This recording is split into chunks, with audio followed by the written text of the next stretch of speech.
ചേട്ടാ, അപ്പോൾ അടുത്ത ആഴ്ച ബ്രഹ്മയുഗം ഇറങ്ങാണോ മമ്മൂട്ടിയുടെ? ചേട്ടൻ എങ്ങനെയാണ് ആ സിനിമയെ നോക്കി കാണുന്നത്? ബ്രഹ്മയുഗം സിനിമ കാണാനായിട്ട് നമ്മൾ ആകാംക്ഷയോടുകൂടി കാത്തിരിക്കല്ലേ. അത് നമ്മുടെ പ്രിയപ്പെട്ട തിയേറ്ററായ വനിതാ തിയേറ്ററിൽ അല്ലേ? നമ്മളെല്ലാ പടങ്ങളും വനിതാ തിയേറ്ററിലാണ് കാണുന്നത്. റിലീസ് എല്ലാവരും കണ്ണൂർ സ്കോഡൊക്കെ അവിടെ കണ്ടത്, മലയങ്കോട്ടെ വാലിബൻ അവിടെയാണ് കണ്ടത്. ഈ ബ്രഹ്മയുഗം സിനിമ എന്ന് പറഞ്ഞിട്ടുണ്ടെങ്കിൽ വളരെ വർഷങ്ങൾക്ക് മുമ്പ് നമ്മളൊരു ബ്ലാക്ക് ആൻഡ് വൈറ്റ് പടം കണ്ടിട്ടുള്ളത്. വളരെ വർഷമായി ഒരു ബ്ലാക്ക് ആൻഡ് വൈറ്റ് സിനിമ നമ്മൾ പണ്ട് കണ്ടേക്കുന്നല്ലേ. അതെ. അപ്പൊ ബ്ലാക്ക് ആൻഡ് വൈറ്റ് സിനിമ കാണുന്ന ഒരു പ്രതീതി, ആ ഒരു ആകാംക്ഷ, ഇതെങ്ങനെയായിരിക്കും ഇതിന്റെ ഡയറക്ടർ ഇത് മേക്ക് ചെയ്തേക്കുന്നത്, ആ മമ്മൂട്ടിയുടെ മേക്ക് ഓവർ എങ്ങനെയായിരിക്കും, അദ്ദേഹത്തിന്റെ എക്സ്പ്രഷൻ, ചലനങ്ങള്, അദ്ദേഹത്തിന്റെ ക്യാരക്ടർ, അദ്ദേഹത്തിന്റെ കൂടെ അഭിനയിക്കുന്നവരുടെ ക്യാരക്ടർ. ട്രീസറിൽ തന്നെ നമ്മള് സിദ്ധാർത്ഥ ഭരതനെയൊക്കെ കണ്ടു നമ്മള്. അദ്ദേഹത്തിന്റെ ആ ബോഡി ലാംഗ്വേജ് ഒക്കെ കണ്ടിട്ട് സംഭവം ഇതെല്ലാം പേടിപ്പെടുത്തുന്ന, വളരെ ഭയങ്കരമായിട്ട് നമ്മളെല്ലാവരെയും പേടിപ്പെടുത്തി മുൾമുനയിൽ നിർത്തുന്ന ഒരു സിനിമയായിരിക്കാനാണ് ഈ ബ്രഹ്മയുഗത്തിന് ഏറെക്കുറെ സാധ്യത. പിന്നെ ഡയറക്ടർ നല്ല അടിപൊളി ഡയറക്ടർ അല്ലേ. ഒരുപാട് ഹൊറർ പടങ്ങളൊക്കെ ഇറങ്ങിയിട്ടുണ്ടെങ്കിലും ബ്ലാക്ക് ആൻഡ് വൈറ്റ് ഹൊറർ പടങ്ങൾ ഈ അടുത്ത കാലത്തൊന്നും ഇറങ്ങിയിട്ടില്ലല്ലോ. അപ്പൊ അതിന്റെ സാധ്യതകൾ അവര് കണ്ടെത്തിയിട്ടാണല്ലോ ഈ ബ്ലാക്ക് ആൻഡ് വൈറ്റ് പടം, ഈ ബ്രഹ്മയുഗം ബ്ലാക്ക് ആൻഡ് വൈറ്റിൽ എടുത്തേക്കുന്നത്.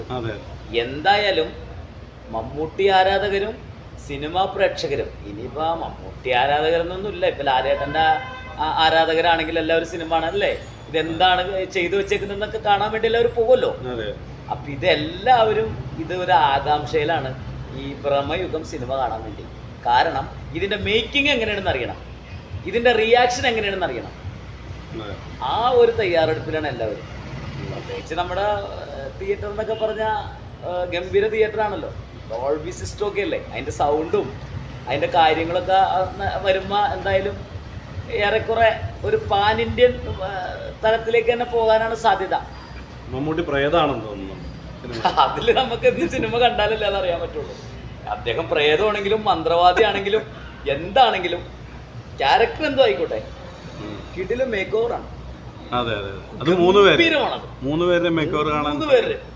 വളരെ ഗംഭീരം എന്ന് പറഞ്ഞാൽ അത്ര സൂപ്പറാണത്. അപ്പൊ തന്നെ നമുക്കൊരു നെഞ്ചെടുപ്പ് ഉണ്ടാവൂലേ. ഇപ്പൊ തന്നെ ശരിക്കും എന്റെ ട്രീസർ കണ്ടിട്ട് തന്നെ ഒരു നെഞ്ചെടുപ്പുണ്ട്.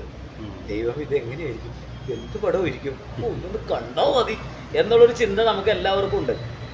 അപ്പൊ അതിന്റെ മേക്കിംഗ് ആണെങ്കിലും ക്യാമറ ആണെങ്കിലും ലൊക്കേഷൻ ആണെങ്കിലും എഡിറ്റിംഗ് ആണെങ്കിലും സ്ക്രിപ്റ്റ് ആണെങ്കിലും ഇനി അതിന്റെ ലാസ്റ്റ് വാക്ക് എന്താ പറയുക ഡയറക്ഷൻ ആണെങ്കിലും എല്ലാം ഭയങ്കര ഗംഭീരമായിരിക്കും.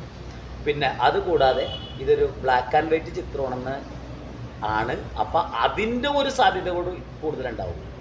എന്തായാലും ബ്രഹ്മയുഗം സിനിമയ്ക്ക് വേണ്ടിയിട്ട് മനസ്സറിഞ്ഞ് ആത്മാർത്ഥതയോടുകൂടി നല്ല സിനിമയ്ക്കായി കാത്തിരിക്കുന്ന ഒരു നല്ല സിനിമാസ്വാദകൻ എന്ന നിലയ്ക്ക് വളരെ സന്തോഷത്തോടുകൂടി കാത്തിരിക്കുകയാണ് ബ്രഹ്മയുഗം സിനിമ കാണാൻ വേണ്ടി.